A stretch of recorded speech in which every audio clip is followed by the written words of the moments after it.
Okay, so this is a kind of thing. I again, I haven't done this assignment, and I'm recording this a few weeks in advance. So this is really I'm doing so much of the theory because I'm going to assess you on kind of your understanding of sampling and hypothesis testing, and this is a great example because it gives a scenario. And you have to understand, is it sampling or is it hypothesis testing? And both of them involve some sampling, so you need to be able to tell the difference. So what we got here, Cork Steelworks Limited produce 8-meter long steel rods used in construction. A customer claims that the rods are not 8 meters long. Now, presumably that kind of is a claim about the average length. The quality engineer replied to the customer saying that the rods have a mean average length of 8 meters, and that's what the customer disputes. So, in light of this complaint, the quality engineer takes a sample of 30 rods, measures their lengths, and calculates the sample mean as 7.97 with a standard deviation of 4 centimeters. The statistics calculated might possibly suggest that the average length of the rods is not 8, like you've gotten this. They are coming up a bit short, but the quality engineer sets up her analysis in such a way, that this conclusion will be made incorrectly with a probability of only 5%. So the conclusion is that the average length is not 8 meters. If you look at the evidence and say, no, the average is not 8 meters, that's like a type 1 error, because you're assuming that like it's believed that like that's the status quo, that the rods have an average length of 8, and for you to throw the baby out with the bathwater, like after seeing this 7.97, it might have just been a fluke, and that'll happen with a probability of 5%. That's the p-value. And the quality engineer comes up with this interval. So is this sampling or hypothesis testing? So I think there's going to be a similar question in the exercise to this. So maybe we'll just do what we can do here. So the sample mean is a random variable. And what does it mean? The average of the sample means is the population mean. So the answer to that is population mean. Okay. What is the confidence level of this sampling process? So basically the issue here, right, the answers are not really starting to make any sense because this is not a sampling issue. What you have is there's a claim, a null hypothesis. That's your null hypothesis. And you've got a counterclaim, the alternative hypothesis. This is hypothesis testing. So we're not going to answer these questions. They don't necessarily make sense. Like for a confidence level, you'd have to hear something like 95% confident that the population mean lies between some numbers. You can't reproduce this interval using like this isn't a confidence interval, because a confidence interval is the sample mean plus or minus. And this isn't the sample mean plus or minus because it's symmetric about 8. It's an acceptance interval, which is mu plus or minus. And what is the conclusion? Well, I don't know, like the conclusion would be that, oh, you think the population mean is between those two, but that it just doesn't make sense because it's hypothesis testing. So what are the null and alternative hypotheses? The null hypothesis, what's believed to be true, is that the average length is 8 meters. And the alternative is the counterclaim, as or that they're not 8 meters. What is the p-value? It's the probability of making a type 1 error. Rejecting this, it's 5%. So she set her analysis up in such a way that this conclusion, that the average length is not 8 meters, will be made incorrectly. So that would be rejecting the null hypothesis, and that happens with a probability of 5%. What are we looking at now? Reproduce the calculation. So this is going to be the mu plus or minus. Okay. So now we set up a 95% acceptance interval. So that's the mu plus or minus t sigma over root n. And this is assuming the null hypothesis. So 95% confident interval, and we have a sample size of 30. Now remember, the degrees of freedom is one less. Now in the previous lecture it was 50, so we should have went to 49, should have gone, but we couldn't, so we just used 50. But here you can go to 29, and you're looking for 95%, so that's 5% in the two tails. So we're hoping to come down here 5% in the two tails. Level of significance down 29, 2.045. So this is 2.045. We take mu to be 8, yeah. Sigma is approximately the sample standard deviation, which in the question is 0.04, and n is 30. So let's find this acceptance region. So we get 8 plus or minus 2.045 times sigma, which is approximately s, 0.04, divided by the square root of sample size, which is 30. So we get an acceptance interval. We'll go into the calculator. So once you understand that, the actual calculations are not difficult, but it's to understand why you're doing it and that kind of thing. So I get 7.985. And then by symmetry, the other one is going to be 8.015 if I just change the minus to a plus. And the question here was actually reproduce the calculation. Reproduce the calculations, that's it. So they're talking about an acceptance interval. And finally, what is the conclusion of the hypothesis test? Assuming the null hypothesis, so this is kind of, by the way. So assuming, this is explaining what this is assuming the null hypothesis, 95% of the sample means lie in this acceptance region. So the sample mean that they actually found was 7.97, which is outside this. So like it's very unlikely that the null hypothesis is true and that you get a sample mean this small, because if the null hypothesis is true, look, you're basically getting between 7.99 and 8.01. Like, okay, 1.5 centimeters. You're going to get it within 1.5 centimeters. That's what it's saying.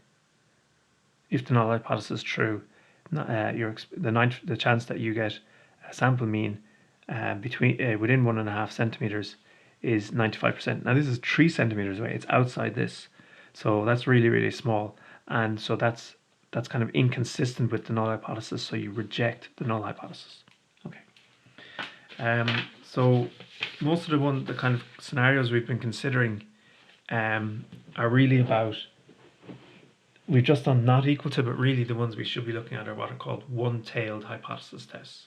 So suppose that a customer buying metal rods, that the rods are on average longer than the claimed length, or a cement distributor suspecting that the bags are on mean average lighter than the claimed length. So this is going to be the claim. Like, the customer isn't going to come along and say these rods aren't 2 meters on average.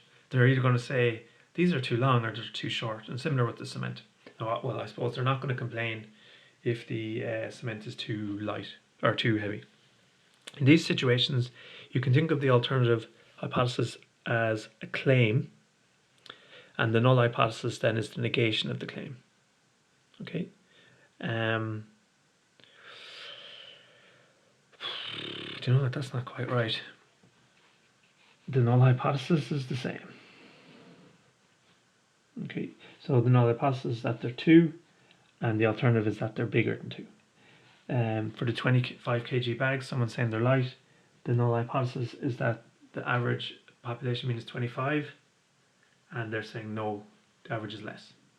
Okay, now with this, you're going to find, it's possible that you find that the average, that the sample mean length of the rods is like 1 centimeter higher, but that mightn't be enough evidence. That might be consistent with the average being 2.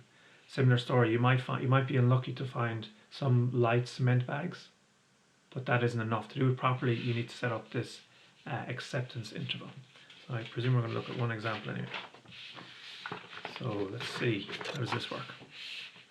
Suppose the customer claim is that the mean average length of the rods is greater than the producer claim. So here is, say, the mu equal to 2. And the customer is saying that, no, they're longer. Now, you need a good bit of evidence to reject the null hypothesis. You can't be going around changing everything all the time. You have to assume without evidence or significant evidence that things are the same. So we're going to set it up like this. So the acceptance region is going to be, little typo here, and these should be square root of n. The acceptance region for if the population mean is 2, you want to set up a certain region here.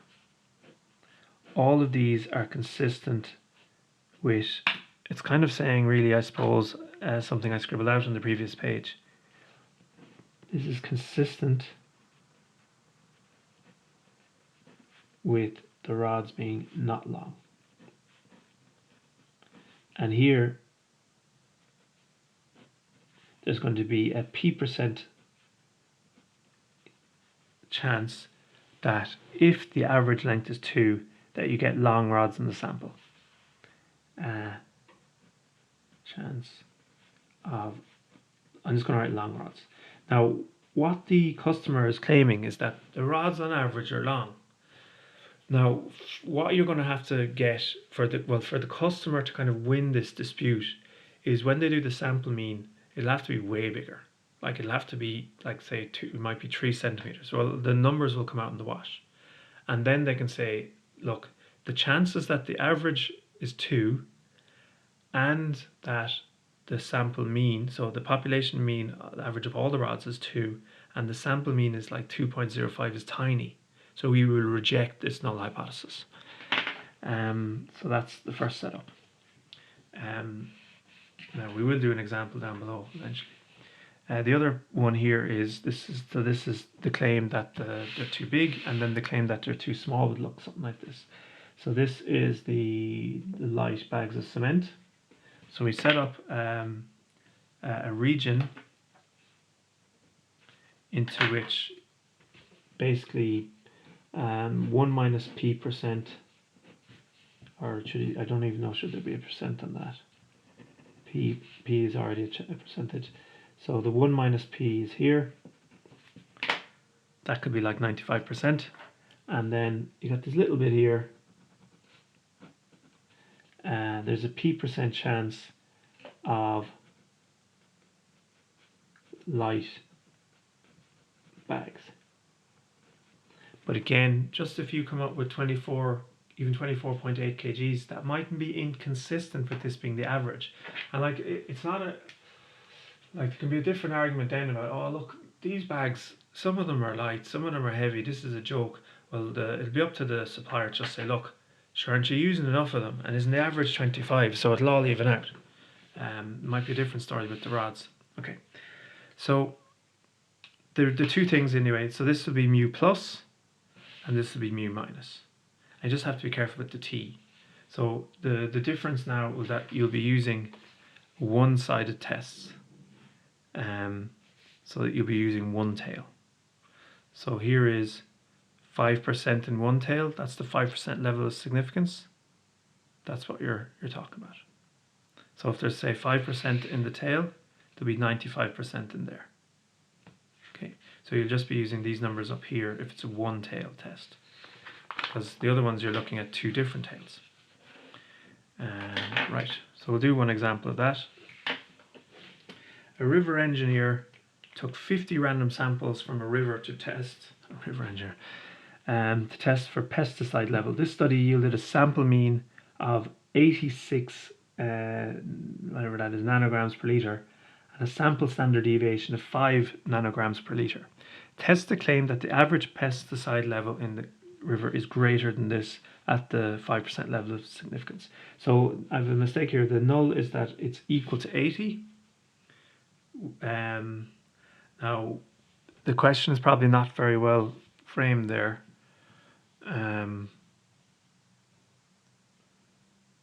Yeah, it's not very well framed. I think in any question I give you, I'd make it clear that like it's believed or historically the average pesticide level in the thing is 80 nanograms per litre. That's kind of what I'll make it a bit more explicit. If I don't, send me an email. And then the alternative is that it's bigger than that. Now, just because you get 86 that might be consistent, with 80. So it's our job to figure this out. So first of all, we'll draw the picture. Oh, lovely. So we're assuming that the average is 80. And we're looking at what significance level? 5%. So what we have to do is we've just set it up in a way that there's a 5% chance that we get a sample mean out here, basically, assuming this is true. So this will be 5% in here, 5% in one tail. So loads of things are consistent with the population mean being 80. But if we get something in here, there's only a 5% chance of that happening. So if we get like 90 or whatever, and it's in that thing, we're going to say, look, the probability that the average is 80 and I got something in here is 5% or something. That's rare. Such rare events shouldn't happen. So I'll reject the null hypothesis. If you think that 5% is too big, you test it at a different significance level. Okay, so set up the 95% acceptance interval. You draw the picture, it'll be mu plus. So 95% of the sample means live here. So what's this 1.676 coming from? So the sample size was 50. So I go to 50 and it's 5% in the tail. So I go down to 50 and I get 1.676. So I want to go to 49, but I can't. So I just go to 50 and go 5% in one tail, 1.676. Mu to be 80, sigma is approximately S, sample standard deviation is in the question is 5, and N is 50.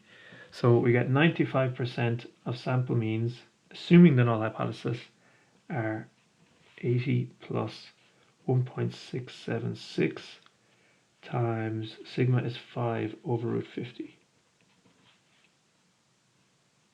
4 significant figures.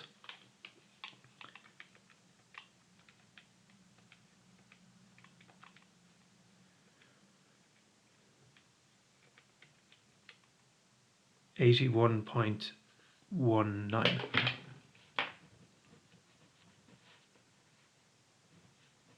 So here you see, look, 95. If the null hypothesis is true, there's a 95% chance that you're getting less than 81.19. You're getting 86. It's really big. Like this is really, really, really quite big. Probably that'll be absolutely tiny. So you have to reject the null hypothesis. Okay, so that's all of the material for chapter 3. Now I've never tested this with an assignment before, so I'll have to get this to you eventually. Just some small things that you want to know about here. What range of values can a probability take between 0 and 1? Under what condition is the or mean plus? It's when they're mutually exclusive, which means there are events that can't happen at the same time. Under what condition is probability of A and B equal to the product? It's when they're independent. So it means if A happens, it doesn't make B more